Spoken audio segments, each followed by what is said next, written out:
আসসালামু আলাইকুম, নমস্কার সবাইকে। প্ল্যান্ট হেভেন চিটাগংয়ের নতুন আর একটি ভিডিওতে আপনাদের সবাইকে স্বাগতম। আজকের ভিডিওতে আমি গোলাপ গাছের মিডিয়া নিয়ে কথা বলবো। আপনারা যারা আমাদের কাছ থেকে এই ছোট গোলাপ গাছগুলো কিনবেন, হাজারি গোলাপের, যেগুলো আসলে আমাদের মিক্সড ফার্টিলাইজার দেওয়া মিডিয়াতে পটিং করা নেই, এগুলো যেভাবে এসেছে সেভাবেই কিন্তু আমরা সেল করছি। কারণ অনেকে টপ ছাড়া চেয়েছেন, মিডিয়া ছাড়া চেয়েছেন। তো পটিং করলে গাছটার দাম নর্মালি বেড়ে যায়, কারণ আমাদের মিডিয়াটা যেহেতু 14টা উপাদান দিয়ে তৈরি করা, তো আমাদের মিডিয়ার একটা কস্টিং আছে, প্লাস আমাদের টবেরও একটা কস্টিং আছে। তো সেই কারণে আমাদের মিডিয়ার টব সহ যে গাছগুলো, সেগুলোর দামটা একটু বেশি, সবাই অ্যাফোর্ড করতে পারে না। তো সেই কারণেই টব ছাড়া অনেকে নিয়ে আসতে বলেছেন, আর নিয়ে এসেছি। তো এই গাছগুলো আপনারা তো নেবেন, ভালো কথা, কিন্তু নেওয়ার পরে মাটিটা কিভাবে প্রস্তুত করবেন আর বেসিক যে জিনিসগুলো আপনাদেরকে মাস্ট দিতে হবে সেগুলো কি কি, আজকে সেটা নিয়ে কথা বলবো। ভিডিওটা শেষ পর্যন্ত দেখার অনুরোধ রইল। যাদের হাজারি গোলাপ আছে বা গোলাপ করতে চাচ্ছেন, তাদের জন্য ভিডিওটা অনেক উপকারী হতে চলেছে। তো প্রথমে শুরু করে দিই, ভিডিওটা বেশি লম্বা করব না। গোলাপ গাছের মিডিয়া কিভাবে রেডি করবেন সেটা নিয়ে একটা বেসিক ধারণা দিই। গোলাপ একটু অ্যাসিডিক মিডিয়া পছন্দ করে। তো আপনারা যখন মিডিয়াটা তৈরি করবেন, তখন আপনারা ভার্মি কম্পোস্ট ইউজ করবেন, হাড়ের গুঁড়া, শিংকুচি মাস্ট ইউজ করবেন। কারণ হাড়ের গুঁড়া, শিংকুচি, নিমখোল, সরিষার খোল, এই 4টা উপাদান গোলাপ গাছের জন্য একটা must. You have to use this, ঠিক আছে? এগুলো ইউজ করতেই হবে আপনাকে, না হলে কিন্তু আপনার গোলাপ গাছ কখনো হেলদি থাকবে না। ফুল আসলে ফুল ঝরে যাবে, সুন্দরভাবে ফুল হবে না, পাতাগুলো কুঁচকে যাবে, বিভিন্ন রকমের সমস্যা হবে, ঠিক আছে? তো হাড়ের গুঁড়া, নিমখোল গোলাপ গাছের জন্য খুবই খুবই মানে ম্যান্ডেটরি একটা উপাদান। এটা মাস্ট ইউজ করতে হবে সবসময় গোলাপ গাছের মিডিয়াতে। এবং তাছাড়াও আপনারা কম্পোস্ট ইউজ করবেন। কম্পোস্ট আপনারা আমার ধারণা মতে গোবর সার বেস্ট কাজ করে যে কোনো ফুল গাছের জন্য। আমার গোলাপ গাছের জন্য, প্লাস যে কোনো ফুল গাছের জন্য আমি সবসময় গোবর সারটা ইউজ করতে বেশি ইন্সপায়ার করি মানুষকে, কারণ গোবর সার ইজ ভেরি ভেরি গুড। আমার বেশি ভালো লাগে গোবর সারটা। তাছাড়াও ভার্মি কম্পোস্ট সব জায়গায় পাওয়া যায় না, গোবর সারটা কিন্তু মোটামুটি সব জায়গায় পাওয়া যায়। তো গোবর সার ইউজ করতে হবে অবশ্যই। তার সাথে আপনারা ভার্মি কম্পোস্ট ইউজ করতে পারেন। অবশ্যই ফাঙ্গিসাইড ইউজ করতে হবে মিডিয়া তৈরি করার সময়। ফাঙ্গিসাইডও ইউজ করবেন, তাহলে কোনো রকমের ছত্রাকের অ্যাটাক হবে না এবং গাছ সুন্দর, হেলদি, সুস্থ থাকবে।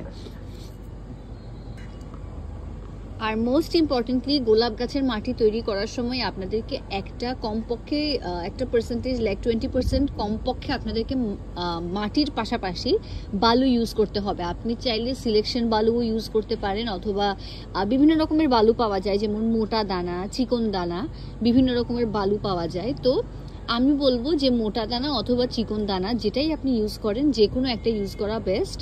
আর যদি বালু না পান, তাহলে নুড়ি পাথর ইউজ করতে হবে, যাতে মিডিয়াটা যখন বর্ষা চলে আসবে, তখন কিন্তু দেখা যাবে যে গাছের গোড়ায় পানিটা জমে থাকবে। তো পানি জমে থাকলে কিন্তু গোলাপ গাছ নষ্ট হয়ে যায়, এটা আমরা সবাই জানি কম বেশি।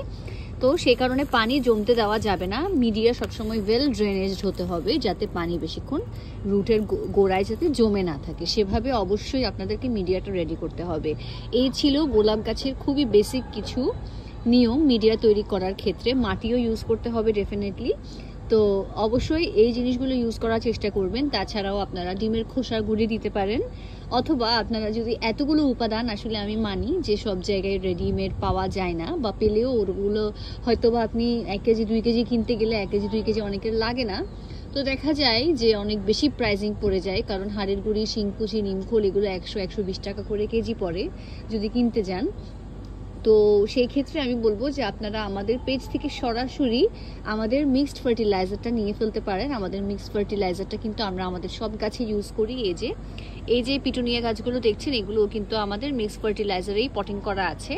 তো আমাদের মিক্সড ফার্টিলাইজারে সব কিছু দেওয়া আছে, সব কিছু। আপনাকে নিয়ে এক্সট্রা কিচ্ছু অ্যাড করতে হবে না। আপনি শুধু গাছের গোড়াটা খুঁচিয়ে আমাদের মিক্সড ফার্টিলাইজারটা দিয়ে দিলেই কিন্তু ওটা এনাফ গাছের জন্য। ওখানে সব কিছু রেশিও মতো, ঠিক মতো আমরা ইউজ করেছি। এখন আমি একটা কথা বলে দিই যে আপনারা কি পরিমাণে, কত বড় টবে কতটুকু পরিমাণে ইউজ করবেন সেটা নিয়ে। এখন মনে করেন আপনার টব যদি 12 ইঞ্চি হয় বা 10 ইঞ্চি হয়, তাহলে হাড়ের গুঁড়ি, শিংকুচি আপনারা 1 টেবিল স্পুন করে ইউজ করবেন। আর যদি ছোট টব হয়, যেমন 8 ইঞ্চি, 7 ইঞ্চি, তবে ওগুলোতে আইডল না, আপনি 8 ইঞ্চি ইউজ করতে পারেন। কিন্তু 8 ইঞ্চির থেকে ছোট টবে গোলাপ গাছ কখনোই হয় না, ভালো হয় না। তো তো চেষ্টা করবেন গোলাপ গাছের জন্য বড় টব ইউজ করার, 8 ইঞ্চি অথবা 9 ইঞ্চি 10 ইঞ্চি ইউজ করতে পারেন। তো সেই আর যদি ছোট টবে ইউজ করেন তাহলে আপনাদেরকে 1 টিস্পুন করে দিতে হবে, ঠিক আছে। আর এটা কিভাবে দিবেন, দেখবেন যে আপনার গাছে এখন ফুল ঝরে গিয়েছে, কলি ঝরে গিয়েছে, গাছটাকে কিছুদিন রেস্ট দিবেন for about 15 days or 10 days, তারপরে আপনি 1 চামচ করে দিয়ে দিবেন আপনার গাছের গোড়ার মধ্যে।